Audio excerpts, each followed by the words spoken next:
और जो poem section है उसको हम लेने जा रहे हैं। इससे पहले मैंने आपको सेक्शन 4 अनसीन पैसेजेस और समरी राइटिंग के बारे में बताया था 15 मार्क्स के लिए। आज मैं आपको 10 मार्क्स के लिए पोएट्री सेक्शन का क्वेश्चन बता रहा हूं, जो कि आपके क्वेश्चन नंबर 3 में आएगा दोस्तों। इसमें आपको दो स्टांजास पूछे जाएंगे, पहला स्टांजा और दूसरा स्टांजा ए और बी करके, दोनों 5-5 मार्क्स का होगा दोनों। और दोस्तों तो ये 10 मार्क्स के लिए आपको पूछा जाएगा दोस्तों। इसमें 3 एक्टिविटीज पूछी जाएगी इन ईच स्टांजास। तो पहला क्वेश्चन जो रहेगा दोस्तों वो सिंपल फैक्चुअल क्वेश्चन का रहेगा। इसमें 2 से 3 एक्टिविटी दी जाएगी 2 मार्क्स के लिए। फिर एक्टिविटी बी जो रहेगी, एक्टिविटी 2 जो रहेगी दोस्तों, ये भी 2 मार्क्स के लिए पूछी जाएगी। और एक्टिविटी 3 जो रहेगी दोस्तों वो 1 मार्क्स के लिए। इस तरह 5 मार्क्स के लिए आपसे ये एक्टिविटीज पूछी जाएगी पोएट्री स्टांजा के अकॉर्डिंग। उसी तरह बी के अंदर भी पूछा जाएगा। इसमें दोस्तों जो है एक्टिविटी 1 में जो है आपको फिल इन द ब्लैंक्स भी आ सकता है दोस्तों, या आपको मैच द कॉलम आ सकता है दोस्तों, या फिल द क्लाउड्स आ सकता है दोस्तों, या फिल द कॉलम्स आ सकता है दोस्तों, या फिर ट्रू और फॉल्स आ सकता है। इस तरह के क्वेश्चन आएंगे, सिंपल फैक्चुअल क्वेश्चन, जो आप पोएट्री पढ़ेंगे, पोएट्री देखेंगे तो आपको आसानी से समझ में आ जाएगा। और कॉम्प्लेक्स फैक्चुअल के अंदर दोस्तों इसमें आपको थोड़ा सा अपने माइंड को यूज करना है, अंडरस्टैंडिंग से लिखना है क्वेश्चन का आंसर बनाकर, है ना, सेम टू सेम लाइन उठाकर आपको नहीं लिखना है दोस्तों। और तीसरा क्वेश्चन जो रहेगा आपका पर्सनल रिस्पॉन्स का रहेगा, वो भी बहुत ही सिंपल और इजी रहेगा दोस्तों, आप आसानी से कर सकेंगे।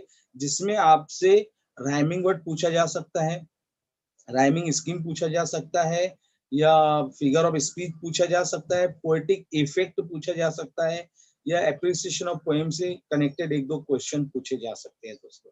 तो चलिए सबसे पहले दोस्तों मैं आपको थोड़ा टेक्नोलॉजी सीखने की कोशिश कर रहा हूँ, आप भी इस तरीके से कोशिश कर सकते हैं। आप जिस तरह अभी मुझे देख रहे हैं, अभी यहाँ पर स्क्रीन पर आपको वो पोएम सामने आ जाएगी जो मैं अभी आपको समझाऊंगा, और उसके बाद उसकी एक्टिविटीज जो है उसको हम सॉल्व करेंगे इंशाल्लाह। और एग्जाम के पॉइंट ऑफ व्यू से ये पोएम आ भी सकती है एग्जाम में। तो चलिए सबसे पहले मैं यहाँ क्लिक करता हूँ, और यहाँ पर मैं अपना वीडियो बंद कर रहा हूँ दोस्तों। वीडियो बंद करके मैं शेयरिंग में जाऊंगा, फिर आपको वहां पर इंशाल्लाह,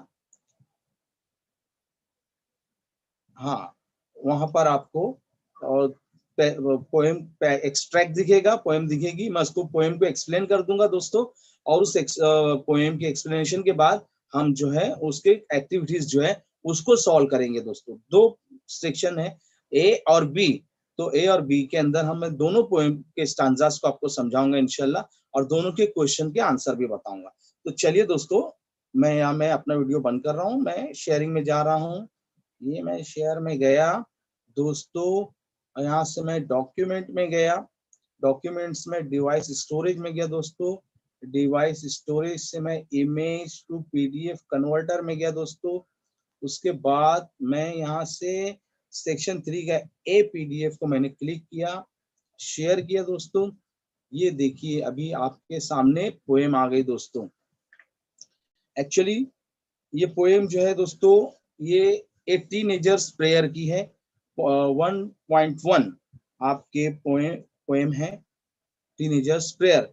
मतलब एक टीनेजर, एक मासूम बच्चे की दुआ।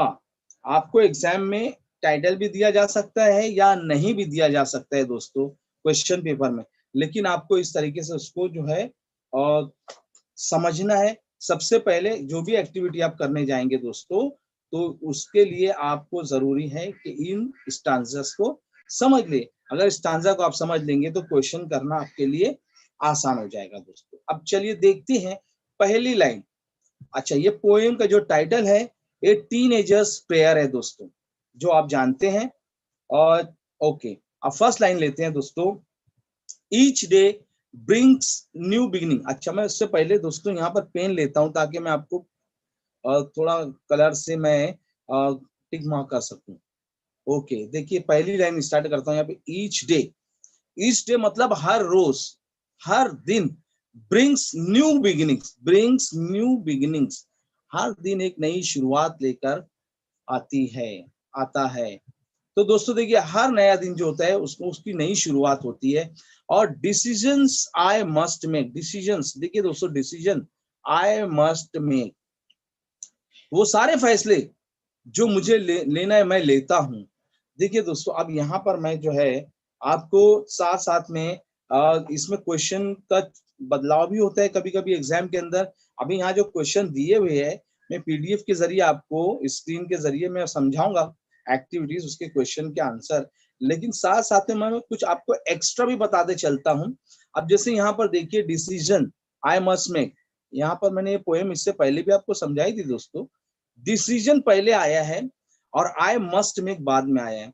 एक्चुअली सेंटेंस कैसे होना चाहिए दोस्तों कि आई मस्ट मेक डिसीजंस, मुझे फैसले करना चाहिए, है ना, ऐसा होता है जुमला। लेकिन फैसला मुझे करना चाहिए, तो देखिए अब यहाँ पर क्या हो गया दोस्तों, नाउन पहले आ गया और आपका सेंटेंस बाद में आ गया।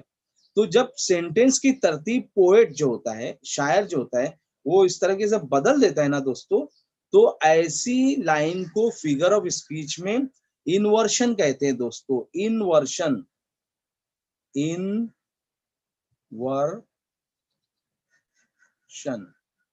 ठीक है दोस्तों, इनवर्शन कहते हैं उसको।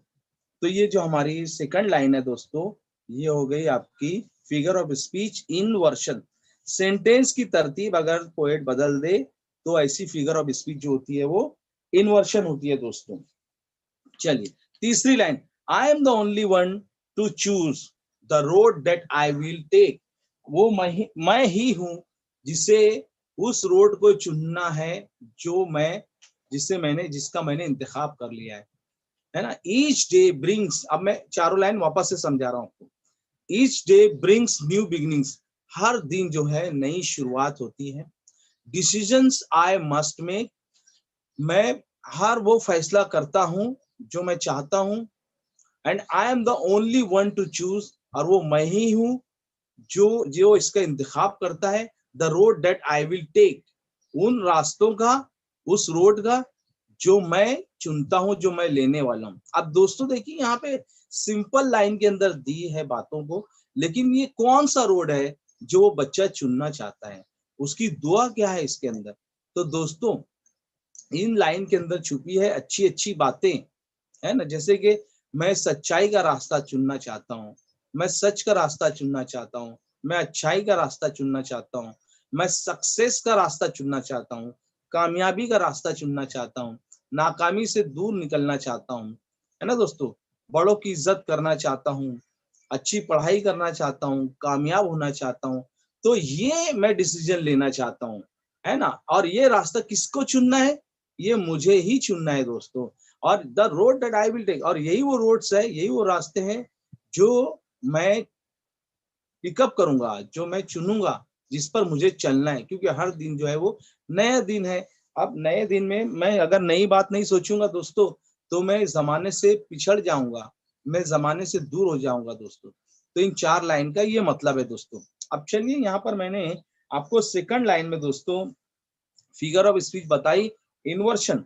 अब इन चार लाइन के अंदर देखिए राइमिंग स्कीम वैसे मैंने यहाँ पे बता दिया ABCD, लेकिन अब ये किस तरीके से राइमिंग स्कीम आते हैं मैं वो बता दूं एक बार वापस से, अगर किसी बच्चे ने अभी तक नहीं समझा है तो ये आखिरी मौका है उसके लिए कि वो समझ ले। तो अब देखिए दोस्तों, ये जो पहली लाइन है, पहली लाइन का जो वर्ड दिया है लास्ट वाला बिगिनिंग, देखिए यहाँ इसको मैं क्लिक कर रहा हूँ, बिगिनिंग, है ना, आखिरी वर्ड है बिगिनिंग। दूसरा वर्ड है मेक, दूसरा वर्ड है मेक, तीसरा वर्ड है चूज, चौथा वर्ड है टेक। ठीक है दोस्तों, पहले स्टांजा के आखिरी के चार वर्ड मैंने आपको बताया, बिगिनिंग, मेक, चूज, टेक। अब देखिए दोस्तों, कभी भी कोई स्टांजा की अगर राइमिंग स्कीम आपसे पूछी जा रही है, तो जो आखिरी लाइन, पहली लाइन का आखिरी वर्ड है, अब यहाँ पे लिखा है बिगिनिंग, तो इसको ए दे देंगे आप। देखिए यहाँ पे मैंने ए दिया है, ए देंगे। मेक जो है दोस्तों दूसरी लाइन का आखिरी वर्ड, मेक जो है बिगिनिंग से मिलता जुलता नहीं है दोस्तों, ना साउंड में मिलता जुलता है, ना वर्ड में मिलता जुलता है। तो इस तरह से ये बी हो जाएगा दोस्तों, इसको मैंने बी दिया दोस्तों। यानी हर साउंड की आवाज अलग, हर वर्ड की आवाज अलग, अगर किसी से मिलती है तो उसको वही देंगे जैसे अभी मैं आपको बता रहा हूँ। अब ए किसी से मिलता ही नहीं है, ए तो अपनी शुरुआत लेकर आता है, तो पहली लाइन का आखिरी वर्ड जो है वो ए हो गया। दूसरी लाइन का आखिरी वर्ड में बिगनिंग से मिल नहीं रहा है तो उसको बी दे देंगे दोस्तों। तीसरी लाइन का चूज, अब देखिए चूज जो है दोस्तों ना बिगनिंग से मिल रहा है ना मेक से मिल रहा है, वो अपने आप में एक अलग ही वर्ड है चूज, तो इसको सी दे देंगे दोस्तों। ठीक है। अब चौथी लाइन का आखिरी वर्ड जो है टेक, अब टेक किससे मिल रहा है दोस्तों, मेक से मिल रहा है। देखिए मेक से दूसरी लाइन का आखिरी वर्ड, तो अब दूसरी लाइन के आखिरी वर्ड को हमने क्या दिया दोस्तों, बी दिया ना, ये वाला बी दिया है। तो यह चौथी लाइन का जो टेक है दोस्तों, इसको भी हम बी ही देंगे। देखिए जैसे मैंने यहाँ बी दिया। तो अब इस स्टांजा की राइमिंग स्कीम क्या हो गई दोस्तों, ए बी सी बी, देखिए ए बी सी बी, तो ये राइमिंग स्कीम हो गई दोस्तों। मुझे उम्मीद है कि आपको ये स्कीम आप समझ में आ गई होगी।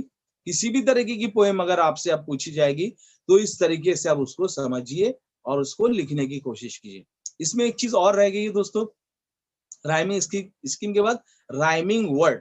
तो राइमिंग वर्ड देखिए दोस्तों वही होते हैं जो बोलने में लिखने में अलग अलग हो, वर्डिंग में अलग अलग हो, लेकिन उनका प्रोनाउंसिएशन जो है वो सेम हो, है ना, लेकिन मीनिंग में डिफरेंट हो।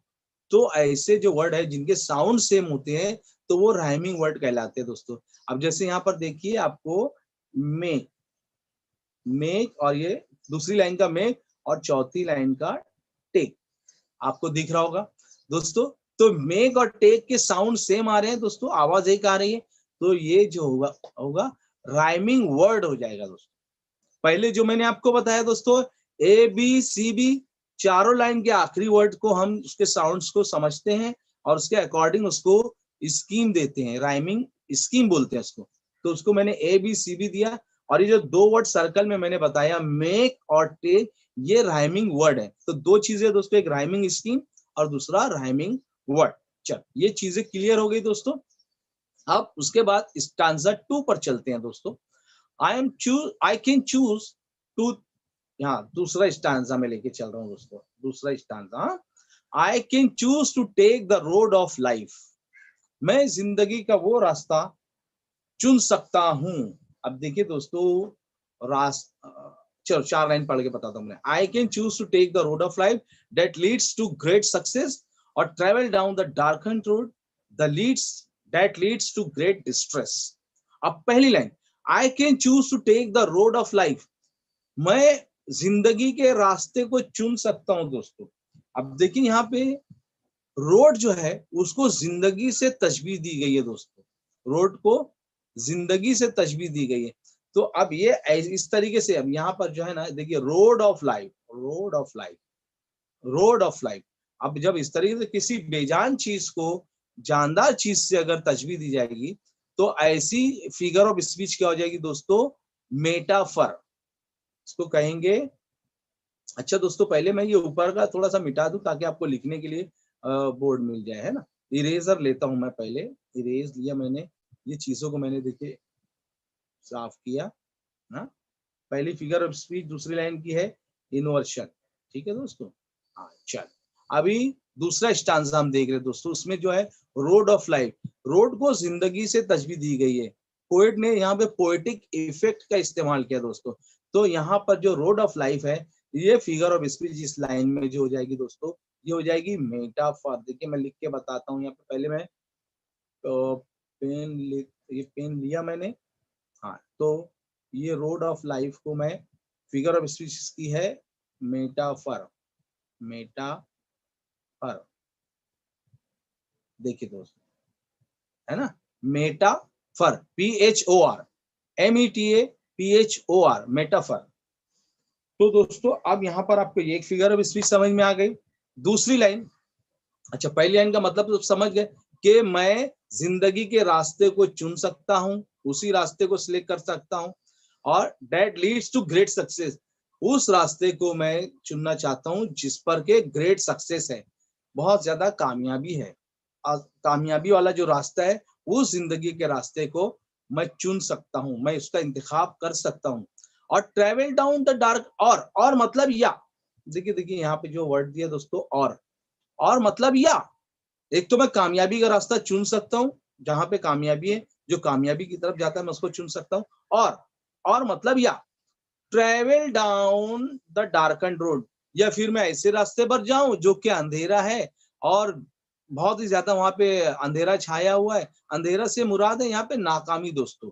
डार्कन का मतलब होता है अंधेरा, लेकिन यहाँ पे अंधेरे से मुराद है नाकामी, है ना। And that leads to great distress distress, और वो ऐसे रास्ते पर ले जाता है दोस्तों जहां पे ग्रेट डिस्ट्रेस हो। डिस्ट्रेस का मतलब होता है दोस्तों बेचैनी, बेकरारी, बुराई और टेंशन, परेशानी, स्ट्रेन, वरी, ये सारी चीजें। तो अब उसके पास दो चॉइसेस है दोस्तों। एक बच्चे के पास जो कि वो गॉड से प्रेयर कर रहा है और वो कहता है, देखिए यहाँ पे पोएट जो है एक पोएटिक इफेक्ट भी डालता है पोएम के अंदर, और आपको जो है अपना मैसेज भी दे देता है दोस्तों। तो यहाँ पर पहली लाइन दूसरे स्टैंजा की कि I can choose to take the road of life, मैं अपनी जिंदगी का रास्ता खुद चुन सकता हूँ, that leads to great success, जो कि कामयाबी की तरफ जाता है। अब यहाँ पे पोएटिक इफेक्ट जो है रोड्स ऑफ लाइफ, ये फिगर ऑफ स्पीच हो गई मेटाफर की। और अब तीसरी लाइन में जो बता रहे हैं यहाँ पर भी दोस्तों देखिए एक फिगर ऑफ स्पीच दी हुई है, और travel down the darken road. अब ऐसी लाइन जो दोस्तों जिसके अंदर के सेम अल्फाबेट रिपीट होते हैं सॉरी, सेम अल्फाबेट रिपीट होते हैं, तो ऐसी लाइन को फिगर ऑफ स्पीच में एलिट्रेशन कहते हैं दोस्तों। अब जैसे कैसे समझ में आएगा आपको दोस्तों, यहाँ देखिए दोस्तों डाउन और डार्कन, ये दो वर्ड दिए हुए, इसमें देखो डी भी जो है, डाउन भी जो डी से है और डार्कन भी जो है डी से है ना। डाउन डार्कन डी डी से स्टार्ट हुए। तो ऐसी लाइन जिसमें रिपीटेड वर्ड्स आते, सॉरी रिपीटेड अल्फाबेट आते हैं दोस्तों, रिपीटेड अल्फाबेट, बार बार कोई वर्ड अल्फाबेट अगर रिपीट होता है तो ऐसी फिगर ऑफ स्पीच जो होती है वो एलिट्रेशन होती है दोस्तों। कैसी होती है? एलिट्रेशन। अब यहाँ पर मैं आपको दिया तो नहीं है, लेकिन मैं अपने तौर से एक फिगर ऑफ स्पीच और बताता हूं दोस्तों। अगर सेम वर्ड अगर रिपीट होते हैं बार बार, जिसे एक पोएम थी हमारी वो बास्केट फुल ऑफ मूनलाइट, तो उस पोएम के अंदर वो बच्चा small small moons, basket full moon, इस तरीके से उसने कुछ मांगा था गॉड से, है ना। तो स्मॉल स्मॉल दो वर्ड अगर सेम टू सेम आ जाएंगे दोस्तों ना, तो ऐसे सेम वर्ड अगर बार बार लाइन के अंदर आ रहे हैं, रिपीट हो रहे हैं, तो ऐसे फिगर ऑफ स्पीच को रिपीटेशन कहते हैं। अगर 2 से 3 वर्ड रिपीट हो रहे हैं तो उसको फिगर ऑफ स्पीच में रिपीटेशन कहते हैं दोस्तों। लेकिन देखिए डाउन और डार्कन, इसमें सिर्फ डी और डी रिपीट हुआ है दोनों वर्ड के अंदर दोस्तों। जब अल्फाबेट रिपीट होंगे तो ऐसी फिगर ऑफ स्पीच जो होगी वो एलिट्रेशन कहलाएगी दोस्तों। ठीक है, उम्मीद करता हूं आपको फिगर ऑफ स्पीच भी सारी समझ में आ गई होगी और आ रही होगी इंशाल्लाह। चौथी line, that leads to great distress. तो क्या मैं ऐसे रास्ते पर ट्रेवल करूं जहां जो डार्कन है, अंधेरा है, छाया हुआ है वहां पे, और जहां पे ग्रेट डिस्ट्रेस है, जहां पे बहुत ही ज्यादा बेचैनी है, बेकरारी है और मायूसी है और उदासी है, स्ट्रेन है, वरी है। चलिए दोस्तों, अब आपको ये दोनों स्टैंजा समझ में आ गए पोएम के। अब हम इनकी 3 एक्टिविटीज है, उन एक्टिविटीज को सॉल्व करने जा रहे हैं। चलिए पहले इससे पहले मैं आपको दोस्तों ये इरेजर से इसको मैं हटा देता हूं। ये मैंने इरेजर से इसको मैं क्लीन किया दोस्तों। थोड़ी सी मेरे बच्चे ने, मेरे बेटे ने मुझे टेक्निक बताई है, मोहम्मद उमर ने। अच्छा, अब मैं पेन पे गया दोस्तों, और हम अब पहली एक्टिविटीज को सॉल्व करने के लिए जा रहे हैं। ये मैंने इसको स्लाइड किया। देखिए पहली एक्टिविटी आपके सामने आ गई है दोस्तों। अब इस पहली एक्टिविटी के अंदर देखिए दोस्तों, पहला सवाल है कि choose the correct alternatives and complete the sentence. बहुत सिंपल है, बहुत ही आसान है दोस्तों। इसे जब आप पोएम अच्छी तरीके से समझ लेंगे, आपने पढ़ ही ली होगी सारी पूरी की पूरी पोएम और एक्टिविटी की भी होगी, लेकिन ये एक बार हमारा रिवीजन भी हो जा रहा है और इसको हम करने के उसमें भी आ रहे हैं एक्टिविटी के। अब देखिए दोस्तों यहाँ पर है according to the poet. According, ये पहला सेंटेंस में, सॉरी बेटा, ये हाँ, ये यहाँ मैं पेन लेता हूं, पहले पेन लिया मैंने। चल हाँ, अब ये जो पहला सेंटेंस है दोस्तों, अकॉर्डिंग टू द पोएट, शायर के मुताबिक dash are brought by each new day. अब जैसे कि आपने पोएम में पढ़ा दोस्तों, तो हर नया दिन जो है वो क्या लेके आता है, न्यू बिगिनिंग लेके आता है कि न्यू एंडिंग लेके आता है दोस्तों। तो हमने पोएम के अंदर पहली ही लाइन के अंदर पढ़ा दोस्तों न्यू बिगिनिंग। तो देखिए दो ऑप्शन यहाँ पे दिए हुए हैं, new beginnings and new ending. तो एंडिंग का तो सवाल ही नहीं पैदा, हर नया दिन एंड थोड़ी ना लेकर आएगा दोस्तों, बिगिनिंग लेकर आएगा, शुरुआत लेकर आएगा, है ना। तो ये जो पहला है न्यू बिगिनिंग, ये खाली जगह में इसको आप फिल, खाली जगह में आप उसको पूर करना दोस्तों, सेंटेंस लिख के क्वेश्चन नंबर डाल के, आपको इसके 1 मार्क्स मिलेंगे। दूसरा जो है दोस्तों, यहाँ पे देखिए ये दूसरा, we must decide to take the road which leads to dash. अब डैश दिया हुआ है, नीचे दो ऑप्शन दिए हुए दोस्तों, ग्रेट डिस्ट्रेस और ग्रेट सक्सेस। देखिए तो अब अगर हम कोई डिसीजन लेते हैं, अगर हम कोई हमारा कोई फैसला लेना होता है दोस्तों, तो हम परेशानी वाला, नाकामी वाला या कामयाबी वाला कौन सा डिसीजन लेते हैं दोस्तों। तो ये तो कॉमन सेंस के ऊपर भी आपको ये सवाल का जवाब आ जाएगा, लेकिन चूंकि पोएम में भी इसका आंसर दिया हुआ है दोस्तों, तो ये दो जो ग्रेट डिस्ट्रेस और ग्रेट सक्सेस नीचे ऑप्शन दिए हुए दोस्तों, इसमें से जो दूसरा वाला है ग्रेट सक्सेस, देखिए मैंने टिक मार्क किया, ये फिल इन द ब्लैंक, ये डॉट लगाया, ये खाली जगह में ये ग्रेट सक्सेस को आप फिल कर देंगे दोस्तों। तो इस तरीके से आपका आंसर जो है वो हो जाएगा। अब देखिए दोस्तों, और इसमें आप आसानी से 2 मार्क्स ले लेंगे। अब मैं ये पेज चेंज कर रहा हूँ, उससे पहले मुझे ये इरेजर लेना है, ये इसको मैं रिमूव करता हूँ, ठीक है, ये ओके। अब मैं पेज चेंज कर रहा हूँ, पेन लिया मैंने, ये पेज मैंने चेंज किया। अब एक एक्टिविटी हो गई हमारी इस स्टैंजा के ऊपर। अब दूसरी एक्टिविटी और तीसरी एक्टिविटी, ये दूसरी एक्टिविटी का सवाल क्या है, ओके, अच्छा, यहाँ पर पहले मुझे पेन लेना है दोस्तों, पेन लिया मैंने। चलिए अब पेज हमारा सिलेक्ट हो गया, कलर ले लिया मैंने। अब एक्टिविटी 2 जो हम लेंगे दोस्तों, इसमें देखिए पोएम के अंदर हमने देखा था, तो ये यहाँ पे दिया है एक्टिविटी 2 में कॉम्प्लेक्स फैक्चुअल एक्टिविटी है और कंप्लीट द वेब। इस खाली जगह को पूर्ण करना है दोस्तों, कोई मुश्किल नहीं है, पोएम को हमने समझ लिया। यहाँ पे दिया है दोस्तों कि the decisions that the speaker has to make. अब वो जो पोएट है, वो जो बच्चा है, उसको स्पीकर कहा गया है दोस्तों। यहाँ पर देखिए स्पीकर, वो पोएट को कहा गया है जो कि बच्चे की शक्ल में प्रेयर कर रहा है, एक टीनेजर की शक्ल में ना दोस्तों। तो यहाँ पर पहला पॉइंट दिया है चूजिंग। अब वो बच्चा किस तरीके के पाथ को चुनेगा, किस तरीके के रोड को चुनेगा दोस्तों, चूजिंग के बारे में आया है।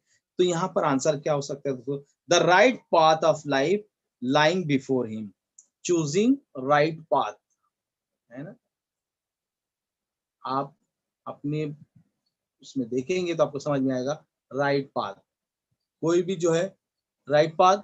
और यहाँ पर choosing the successful roads, choosing the successful road और right path of the life, ये इस तरीके से आप लिख सकते हो। दूसरा जो है दोस्तों डिस्क्राइब, डिसाइडिंग है दोस्तों।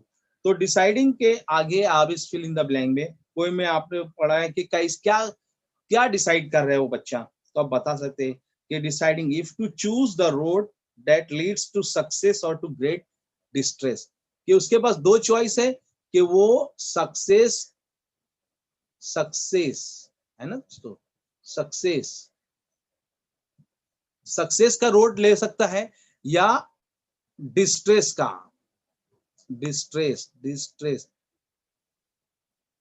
सक्सेस और डिस्ट्रेस, उसके बाद दो चॉइसेस है कि वो सक्सेस का रोड भी ले सकता है, डिस्ट्रेस का रोड भी ले सकता है। लेकिन समझदार बच्चा होगा दोस्तों तो वो कौन सा रोड लेगा, सक्सेस का रोड लेगा। ये आपको लिखना है दोस्तों, ये इस तरीके से आप लिखेंगे तो आपको 1-1 मार्क्स मिल जाएंगे। लिखने का तरीका कैसा होगा, आप जैसे चूजिंग में मैं फुल सेंटेंस आपको बताऊं तो कैसा हो जाएगा दोस्तों, choosing the right path of life lying before him, या उस वहां पे लाइन में आपको जो सही सेंटेंस लगता है इस तरीके से, तो उसके साथ आप उसको जोड़ सकते हैं दोस्तों। दूसरा है deciding if to choose the road that leads to success और टू ग्रेट डिस्ट्रेस। तो सक्सेस की तरफ वो जा सकता है, डिसाइड कर सकता है, और डिस्ट्रेस को तो करना ही नहीं है, लेकिन लिखना है आपको, सक्सेस भी लिखना है और डिस्ट्रेस भी लिखना है दोस्तों, क्योंकि आपको ये फैक्चुअल क्वेश्चन है, कॉम्प्लेक्स फैक्चुअल है, इसमें दोनों बातें लिखना है, तो आपको 1 मार्क्स मिलेंगे दोस्तों। चलिए अब एक्टिविटी नंबर 3 देखते हैं यहाँ पर दोस्तों। सॉरी, ये एक्टिविटी 3 क्या लिखा है, activity based on poetic devices. तो इसके अंदर पोएटिक डिवाइसेस के बेस्ड क्वेश्चन है। यहाँ पे सवाल है, right 2 pairs of rhyming words from the extract. Extract से 2 राइमिंग पेयर पूछा है दोस्तों। अब देखिए राइमिंग पेयर में ऊपर की दूसरी और चौथी लाइन में दिया है आपको मेक और टेक, जैसे कि हमने पोएम में देखा दोस्तों, है ना। आप अपनी किताब के पेज नंबर 3 में देख सकते हैं, आपके पास जो कोर्स बुक है उसकी किताब बुक पेज नंबर 3 पर पूरी पोएम है दोस्तों, उसमें आप देख सकते हो। तो पहले स्टांजा में क्या दिया है दोस्तों, मेक और टेक। दूसरी और चौथी लाइन में मेक और टेक इसके राइमिंग वर्ड हो गए। और एक और पेयर बताना है दोस्तों, तो दूसरा पेयर होगा सक्सेस और डिस्ट्रेस। देखिए यहाँ पर सक्सेस और ये डिस्ट्रेस, ये भी एक पेयर है दोस्तों और राइमिंग वर्ड के। और पहला जो है मेक, देखिए मैं ऊपर लिख रहा हूँ मेक, है ना, और दूसरा है टेक। तो इस तरीके से दोस्तों मेक टेक एक राइमिंग पेयर हो गया, दूसरा सक्सेस और डिस्ट्रेस हो गया। तो अगर इस तरीके से आप लिखेंगे दोस्तों तो आपको यहाँ पर 5 मार्क्स मिल जाएंगे इंशाल्लाह दोस्तों। चलिए अब मैं इरेज से इसको रिमूव करता हूँ दोस्तों। उसके बाद मैं आपको दूसरे पार्ट बी की तरफ लेके चलता हूँ पोएम के, जो वो भी 5 मार्क्स के लिए दोस्तों। तो अब इसको मैं पहले इरेज कर रहा हूँ। देखिए छोटी छोटी टेक्नोलॉजी आजकल हमको समझना बहुत जरूरी है दोस्तों, इंशाल्लाह 10वीं के बाद आप भी समझना।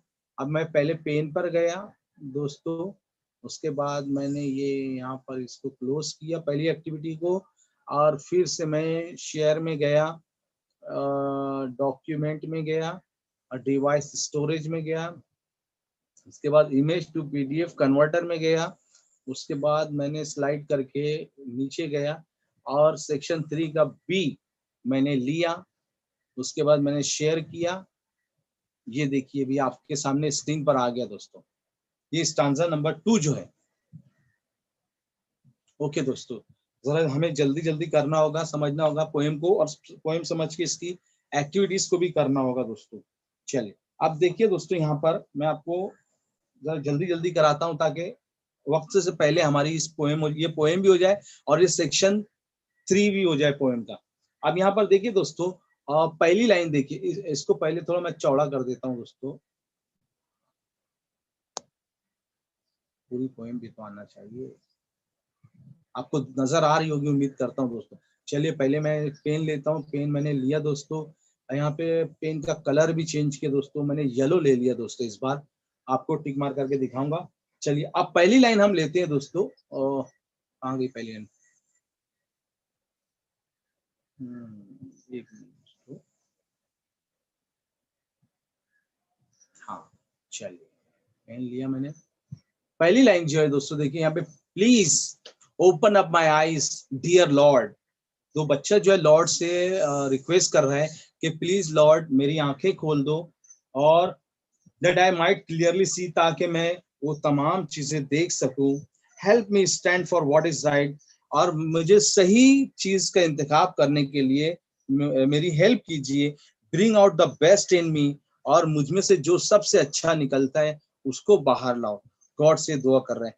पहली लाइन देखिए जो दोस्तों, please open up my eyes, पहली लाइन जो है please open up my eyes, तो eyes dear Lord, dear Lord से रिक्वेस्ट कर रहे हैं कि ओ लॉर्ड मेरी आंखें खोल दो। अब देखिए दोस्तों, एक्चुअली खुदा तो जो है नजर आता नहीं है ना, हालांकि खुदा हर जगह मौजूद है, ये हमारा ईमान है मुसलमानों का कि खुदा हर जगह मौजूद है। और सभी लोग बोलते हैं कि हाँ गॉड है, भगवान है, खुदा है, ईश्वर है, हम भी मानते हैं खुदा हर जगह मौजूद है, लेकिन वो नजर नहीं आता है। तो जो नजर नहीं आता है और उसको अगर पोएट जो है, शायर जो है मुखातिब करता है दोस्तों, तो ऐसी लाइन को जो है वो एपोस्ट्रॉफी कहते हैं दोस्तों। तो ये जो पहली लाइन है इसकी जो फिगर ऑफ स्पीच हो गई दोस्तों एपोस्ट्रॉफी। देखिए मैं जगह लिखता हूँ एपोस्ट्रॉफी, है ना दोस्तों, एपोस्ट्रॉफी। तो APOSTROPHE, ये एपोस्ट्रॉफी। अब देखिए दोस्तों, ये पहली लाइन का जो है फिगर ऑफ स्पीच हो गई। अब यहाँ पर दूसरी line, that I might clearly see, वो गॉड नजर नहीं आ रहा है इसलिए जो गैर हाजिर है वो लाइन, अगर लाइन मेंशन है उसके अंदर तो ऐसी फिगर ऑफ स्पीच एपोस्ट्रॉफी। फटाफट बता रहा हूँ दोस्तों। दूसरा, आई माइट क्लियरली सी, ताकि दूसरी line, I might clearly see, ताकि मैं हर चीज आसानी से देख सकूं। Help me stand for what is right, क्या सही है क्या गलत है, वो उसके लिए मुझे आप सही जजमेंट करने का हौसला दीजिए, समझदारी दीजिए। Bring out the best in me, और मेरे में से जो सबसे अच्छा है, बेस्ट है, उसको आप बाहर निकालिए, वो करने की मुझे तौफीक दीजिए। उसके बाद देखिए दोस्तों, नेक्स्ट स्टांजा। इससे पहले मैं इसको थोड़ा सा इरेज करता हूं दोस्तों, ताकि हमको जगह स्पेस मिले। इरेजर लिया मैंने, इसको मैंने क्लीन किया। चलो, ओके, पहला स्टांजा आपको समझ में आया इस पोएम का। दूसरा स्टांजा अब यहाँ मैं ले रहा हूँ। यहाँ पर बोल रहा है बच्चा के, ओके, वापस मैंने कलर लिया, हाँ कलर लिए, चलो। हेल्प, कलर सेलेक्ट किया, हेल्प, नहीं आ रहा भाई, लिया दोस्तों, ओके, रेड कलर ले लिया।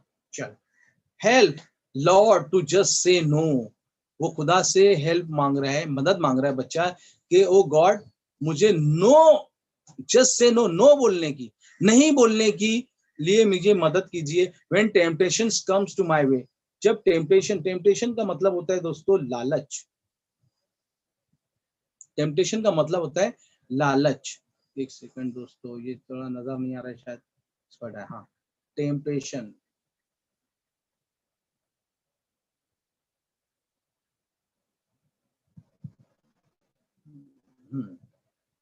टेम्पटेशन,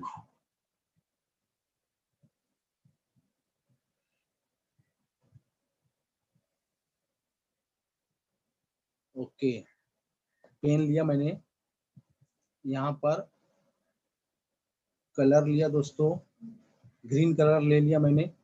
अब देखिए, when temptation comes my way, जब टेम्पटेशन जो है, वो टेम्पटेशन का मतलब होता है लालच, या किसी चीज को हासिल करने के लिए बैडली उसको हम चाहते हैं दोस्तों। कोई विश है जो हम बैडली चाहते हैं, चाहे वो अच्छा हो या बुरा हो, तो उसको लालच कहते हैं, उसको टेम्पटेशन कहते हैं। अब जैसे यहाँ पर मैं आपको एक बात बताता चलूं दोस्तों, कि आप जो है टीवी देखना पसंद करते हैं, ज्यादा सोना पसंद करते हैं, दोस्तों के साथ ज्यादा से ज्यादा चैटिंग, बातचीत करना पसंद करते हैं, गार्डन में जाके खेलना पसंद करते हैं, टाइम पास करना पसंद करते हैं, ये सब आपका टेम्पटेशन दोस्तों। तो वो गॉड से प्रेयर कर रहा है कि गॉड मुझे इतनी हिम्मत दो कि मैं इन सारे सुख को, इन सारे लालच को, इन टेम्पटेशन को, ये मेरी चाहत को, मेरी ख्वाहिशात को मैं नो बोल सकूं, है ना। That I might keep my body clean, और इस तरह मैं अपनी बॉडी को भी क्लीन रख सकता हूँ दोस्तों। और fit for little each day, मैं हर दिन जो है वो अपने आप को फिट भी रख सकता हूँ। तो हम अपने पास की तमाम बुराइयों को दूर भी कर सकते हैं और अपने आप को फिट भी रख सकते हैं दोस्तों। चलिए, तीसरा स्टांजा देखते हैं। तीसरे स्टांजा में दिया है दोस्तों कि when my teenage years are over, तीसरा stanza, when my teenage are years over, जब मेरे टीनेज इयर्स जो है वो खत्म हो जाएंगे। अब इसको टीनेज ईयर क्यों कहा जाता है दोस्तों, कि आप देखिए 13 साल से लेके 19 साल की जो एज होती है, उसमें हर एक में टीन आता है दोस्तों, जैसे 13, 14, 15, 16, 17, 18, 19। तो टीन से जो एजुकेशनिस्ट लोग हैं, उन्होंने बड़े अच्छे तरीके से बच्चों को समझाने के लिए इंग्लिश में इसको एक ऐसा दिया है कि आप उसको टीन एज कह सकते हो। तो हर 13 से 19 के बीच में टीन टीन आता है, इसलिए उसको टीनेजर टीन कहा जाता है। टीन मतलब सन्ने बुलूग वाला या किशोर अवस्था वाला। चलिए, ये आपको साइड में नॉलेज दिया मैंने। तो when my teenage years are over, जब मेरे ये सन्ने बुलूग के दिन, नौजवानी के दिन, बचपने के दिन जब खत्म हो जाएंगे, so I know that I will see, तो मैं जानता हूं या मैं जानती हूं, जो कुछ भी मैंने देखा है, that life is lived it's very best, कि मैंने, तीसरी लाइन, कि मैंने अपनी जिंदगी को बहुत अच्छे तरीके से जिया है, मैंने अपनी जिंदगी को अच्छे तरीके से जिया है। और चौथी लाइन में दिया है दोस्तों कि with you walking next to me, क्योंकि तुम मेरे साथ थे खुदा, यू मतलब यहाँ पर यू का मतलब है, यहाँ लाइन दी नहीं हुई है दोस्तों, देखो बता देता हूँ पेन लेके मैं आपको। चौथी लाइन जो है यहाँ पे दी हुई है, देख चौथी line, with you walking next to me. तो ये जो आखिरी लाइन का यू है ये गॉड के लिए इस्तेमाल किया गया है। तो बच्चा बोल रहा है with you walking next to me, क्योंकि तुम मेरे साथ चल रहे थे इसलिए मैंने हर चीज जो है वो अच्छे से जिंदगी को बेहतरीन तरीके से गुजारी। दोस्तों ये पोएम हमारी मैंने आपको एक्सप्लेन कर दी, फिगर ऑफ स्पीच। इसके भी राइमिंग वर्ड, राइमिंग स्कीम जो है ए बी सी बी है तीनों स्टांजा के, और राइमिंग वर्ड भी मैंने आपको बता दिया दोस्तों कि किस तरीके से आते हैं। जैसे पहले स्टांजा में देखिए सी मी, ये राइमिंग वर्ड हो गए, और दूसरे में जो है दे और वे है, और तीसरे में सी मी अगेन आ गया दोस्तों। तो इस तरह राइमिंग वर्ड भी हो गया, राइमिंग स्कीम भी हो गया, फिगर ऑफ स्पीच भी हो गया। आप चलिए दूसरे पेज के ऊपर चलते हैं दोस्तों। पहले मैं पेन लेता हूँ, इरेजर लेता हूँ, इसको रिमूव करता हूँ, कर दिया मैंने दोस्तों। अब वापस पेन पर गया दोस्तों, अब मैंने पेज चेंज किया आपके लिए। एक्टिविटी हम शुरू कर रहे हैं दोस्तों। अब इन एक्टिविटीज को देखिए दोस्तों। पहली एक्टिविटी क्या है कि choose the correct alternatives and complete the sentences, है ना दोस्तों। अब यहाँ पर आपको सिंपली देखने के लिए मिलेगा दोस्तों कि पहला पॉइंट है, सॉरी मैं इसको पेन लेना भूल गया, पेन लेता हूं दोस्तों। पेन मैंने लिया, कलर मैंने लिया। ये पहली एक्टिविटी अब जो हम कर रहे हैं, the poet prays to the lord to help him stand for what is dash might और राइट, दो ऑप्शन दिए दोस्तों। तो वो गॉड से उसने क्या कोशिश की है दोस्तों मांगने की, कि मुझे मदद कीजिए कि मैं किसके साथ खड़ा हो जाऊं दोस्तों। तो माइट के साथ खड़ा होना चाहिए या राइट के साथ? एब्सोल्युटली दोस्तों, तो इसका आंसर हो जाएगा ये राइट। तो खाली जगह में आप जो है वो राइट भर सकते हो दोस्तों। दूसरा जो है दोस्तों, the best wants sorry the poet wants to see that his teenage years have been dash of his life. Teenager क्या चाहता है दोस्तों कि उसके टीनेज के जो साल थे, जो साल जो है वो क्या आए, शाबाश। और उमर जब स्कूल से अब्दुल्ला एक बच्चे ने इसका आंसर फौरन बता दिया। इसका आंसर है दोस्तों बेस्ट। शाबाश बेटा अब्दुल्ला, वेरी गुड। तो ऐसे स्मार्ट बच्चे होते हैं जो पहले ही इसका आंसर दे देते हैं। वेरी गुड बेटा, बिल्कुल इसी तरीके से दोस्तों। अब देखिए हम तीसरे सेंटेंस की तरफ जाते हैं। तीसरा सेंटेंस जो है हमारा, the poet wants God's help to say dash to temptation. तो पोएट ने बच्चे की शक्ल में गॉड से टेम्पटेशंस के लिए क्या कहा, क्या मांगा, यस मांगा या नो मांगा? अभी हमने पोएम के अंदर पढ़ा था दोस्तों। तो कोई बता सकता है? From Umar Rajab, student Abdullah. अच्छा, अब्दुल्ला का वापस जवाब आया है। अब्दुल्ला ने कहा है, फिर से बोलो अब्दुल्ला, एक सेकंड, आपका जवाब क्या है अब्दुल्ला? यस, नहीं बेटा, आपका आंसर ओके, मुसर्रत शेख ने कहा यस। नहीं मुसर्रत शेख जी, आपका आंसर रॉन्ग है बेटा। उसका आंसर यस नहीं है, उसका आंसर जो अब्दुल्ला ने बताया नो, नो है, क्योंकि उसने गॉड से नो, टेम्पटेशन को नो मांगा ना बेटा।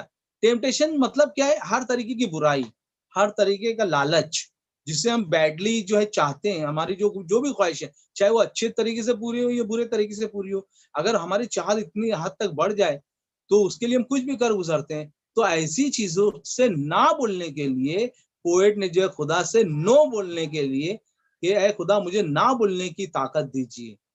तो इसका सही आंसर जो होगा मसरत नो होगा बेटा, ठीक है, ओके। अब नंबर 4 जो है, अभी मैंने पोएम में समझा था। अब नंबर 4 जो है बेटा, उसको देखिए। उज़मा बुशरा ने गाइडेंस जवाब बताया है। उज़मा बुशरा जी बेटा, अब ठीक है बेटा, शाबाश, आपका जवाब एकदम सही है बेटा। चौथा जो है, the poet wishes to live under the dash of almighty. Guidance और केयर दिया हुआ यहाँ पर।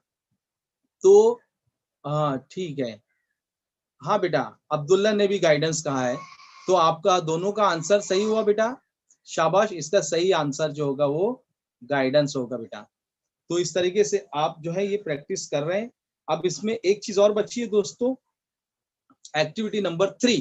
तो चलिए पहले मैं इरेज लेकर पहले इन पॉइंट्स को हटाता हूँ, रिमूव करता हूँ, फिर हम नेक्स्ट पेज पर जाएंगे जो कि हमारा लास्ट पेज है आज का। और विद इन टू, नहीं बेटा एक चीज और है अब्दुल्ला, हाँ शाबाश बेटा, वेरी गुड बेटा, वेलकम बेटा, ओके। चलिए अभी मैं आपको नेक्स्ट, पहले मैं पेन पर गया, अब मैं हमारा आखिरी एक्टिविटी की तरफ जा रहा हूँ और ये एक्टिविटी करके हम पूरा कर लेंगे। अब यहाँ पर देखिए, पहले मैंने पेन लिया दोस्तों, पेन के बाद ये सेकंड हमारी जो एक्टिविटी है, यहाँ पे क्वेश्चन जो दिया हुआ है दोस्तों कि what effect does the speaker wish to see in himself at the end of his teens. उसकी टीन एज के दौरान वो किस तरीके का इफेक्ट अपने आप में देखना चाहता है, किस तरीके का असर अपने आप में देखना चाहता है। तो दोस्तों देखिए, चलिए मैं आपका इसका आंसर आपको बता देता हूँ। आपके पास पोएम तो सामने है ही और आपने इसकी प्रैक्टिस भी की होगी। तो इसका आंसर क्या हो जाएगा दोस्तों कि the poet wishes the company of God.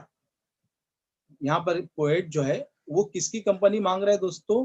Poet God की कंपनी मांग रहा है दोस्तों, है ना। कंपनी का मतलब होता है साथ, है ना। यह सवाल है what effects does the speaker wish. जो हमारा बच्चा जो है, जो कि स्पीकर की शक्ल में, पोएट की शक्ल में, वो खुदा से चाहता है कि वो टीन एज में, वो सन्ने बुलूग में, किशोर अवस्था में, नौजवानी के दिनों में किसका साथ चाहता है ताकि उसकी जिंदगी पे जो असर हो वो अच्छे हो, है ना दोस्तों। तो वो पोएट जो है वो गॉड का साथ चाहता है दोस्तों। और इस तरीके से आप लिख सकते हो। यहाँ पर 1 से 2 लाइन लिखेंगे, 3 लाइन लिखेंगे, 2 मार्क्स के लिए दोस्तों आपको 2 से 3 लाइन लिखना चाहिए। The poet wishes the company of God, कि मुझे गॉड की कंपनी चाहिए, because by the time his teenage years are over, he will know that the life he lived under the guidance and help of the Almighty was the best. ठीक है, Almighty मतलब God, सबसे ज्यादा ताकतवर, सबसे ज्यादा कुवत वाला, है ना। उसके इस कंपनी में अगर वो रहेगा दोस्तों तो उसकी लाइफ बेस्ट हो जाएगी दोस्तों। तो ये वो चाहता है दोस्तों। इस तरीके 2 से 3 लाइन आप लिखिए बना बना के। उसके बाद एक्टिविटी नंबर 3 देखिए दोस्तों, यहाँ पर identify the following figure of speech. अब यहाँ पे फिगर ऑफ स्पीच को आपको पहचानना है। अब्दुल्ला जी उमर रजब के है, उस बच्चे ने पहले सेंटेंस को पढ़ने से पहले ही आंसर बताने की कोशिश की है और आपका आंसर सही है बेटा अब्दुल्ला। चलिए पहले मैं सेंटेंस पढ़ता हूं ताकि दूसरे बच्चों को भी समझ में सवाल क्या है और जवाब क्या है ना दोस्तों। तो यहाँ पर देखिए पहली लाइन जो दी हुई है दोस्तों, please open up my eyes dear lord. जैसे कि मैंने फिगर ऑफ स्पीच आपको समझाई दोस्तों कि जो गैर हाजिर होता है उसके बारे में अगर शायर पोएट कोई बात करता है दोस्तों, तो ऐसी फिगर ऑफ स्पीच जो होती है वो एपोस्ट्रॉफी होती है दोस्तों। अब जैसे देखिए यहाँ पे डियर लॉर्ड है दोस्तों, तो लॉर्ड जो है, लॉर्ड मतलब खुदा, तो खुदा नजर नहीं आता है दोस्तों, वो गायब है, हाजिर नहीं है। तो जो हाजिर नहीं है, जो गायब है, अगर उसका जिक्र पोएट अगर यूज करता है तो वो फिगर ऑफ स्पीच जो होती है वो एपोस्ट्रॉफी होती है दोस्तों। देखिए मैं आपको सिर्फ क्वेश्चन का आंसर रटने का तरीका नहीं बता रहा हूं दोस्तों, मैं आपको आंसर कैसे समझ में आए और कैसे लिखे वो समझा रहा हूं दोस्तों। तो यहाँ मैंने पोएम के अंदर भी समझाई, ये सवाल के अंदर भी मैंने समझा दिया। तो इसका आंसर होगा एपोस्ट्रॉफी। जो गैर हाजिर के बारे में अगर पोएट कोई बोलता है तो वो एपोस्ट्रॉफी फिगर ऑफ स्पीच होती है। चलिए अब दूसरे सेंटेंस, जो हमारा आखिरी सेंटेंस है आज की एक्टिविटी का, यस कौसर जो है हमारी बच्ची और उज़्मा बुशरा जो है, उन दोनों ने ही सही जवाब कहा है आप दोनों ने। And fit for life each day. तो ये जो दूसरी लाइन जो है इसका आंसर हो जाएगा एलिट्रेशन। लेकिन बच्चों बता सकते हैं एलिट्रेशन क्यों? एलिट्रेशन क्यों बेटा? चलो कौन बताएगा एलिट्रेशन का मतलब बच्चों? अब चैट बॉक्स में जाके आंसर बता सकते हो कि दूसरी लाइन जो है fit for life each day, इसका फिगर ऑफ स्पीच एलिट्रेशन होता है, क्यों? कैसे आपने अंदाजा लगा बेटा? 3 बच्चों ने जवाब भेजे हैं, उज़्मा बुशरा ने, कौसर ने। ओ यस, शाबाश बेटा कौसर। कौसर ने यहाँ पे एकदम सही समझकर जवाब दिया है, क्योंकि इसमें देखिए दोस्तों फिट फॉर, तो और दोनों में एफ एफ आया है, तो जी सर अल्फाबेट जो है रिपीट हुए हैं, तो ये एलिट्रेशन की एग्जांपल हो गई। शाबाश बेटा उज़्मा। अब मैं आपसे रूबरू होने जा रहा हूँ। उससे पहले मैं यहाँ पर जो है ये मैं इरेज लिया, मैंने इसको क्लीन किया दोस्तों। अभी आपका कोई डाउट है बेटा तो आप मुझसे पूछिए, आपको जो समझ में नहीं आया है तो मैं उसको वापस आपको समझा देता हूँ दोस्तों। अब यहाँ पर मैं देखिए दोस्तों, चलिए बताइए आप कि किस तरीके से आपको कोई अगर ऐसा वर्ड है जिसकी समझने में आपको डिफिकल्टी है तो आप मुझसे पूछिए दोस्तों। ये हमने सेक्शन सी का पोएम का ए और बी हमने दोनों देखा दोस्तों। तो अभी यहाँ पर आपका कोई डाउट है पोएम के ताल्लुक से तो बताइए। ज्यादातर बच्चों को तो बहुत अच्छे से समझ में आया है, कोशिश कर रहे हैं। जी, उमर रज्जब अब्दुल्ला के बता रहे हैं हैंड ऊपर करके, आपको समझ में आया, शाबाश बेटा। और कोई सवाल बेटा आप लोगों का? कोई ऐसा क्वेश्चन जो आपकी समझ में नहीं आया बेटा? कोई बेटी?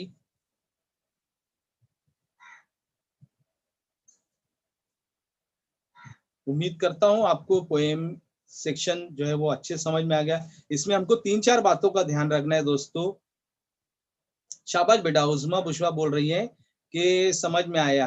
ओके बेटा, शाबाश मेरा बच्चा, वेरी गुड।